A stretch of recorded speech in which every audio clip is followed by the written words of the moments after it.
समय की बात है। एमिली और जेम्स नाम का एक युवा जोड़ा था जो एक नए घर की तलाश में था। वे ग्रामीण इलाके में एक एकदम सही घर पर ठोकर मार गए। लेकिन जैसे ही उन्होंने संपत्ति की खोज की, उन्होंने अजीब और रहस्यमयी घटनाओं का पता लगाना शुरू कर दिया। घर के दरवाजे अपने आप बंद और खुल जाते थे और दीवारों से अजीब आवाजें सुनाई देती थीं।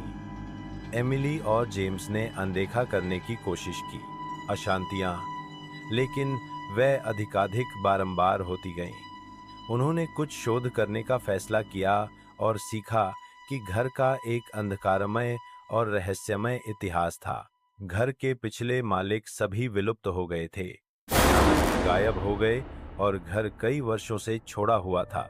एमिली और जेम्स घर के रहस्य को सुलझाने और लापता होने के पीछे के सच का पता लगाने के लिए दृढ़ थे।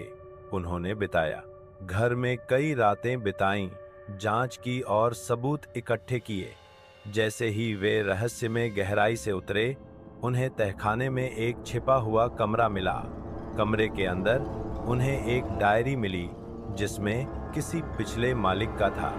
डायरी से पता चला कि घर एक प्राचीन कब्रिस्तान पर बनाया गया था और घर के निर्माण से मृतकों की आत्माएं जागृत हो गई थीं।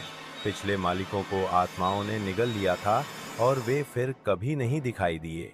एमिली और जेम्स को जल्दी ही एहसास हुआ कि वे गंभीर खतरे में हैं और वे घर से भाग गए और फिर कभी वापस नहीं लौटे। घर फिर से मुख्य रूप से परित्यक्त कर दिया गया था और गायब मालिकों का रहस्य कभी पूरी तरह से सुलझा नहीं था।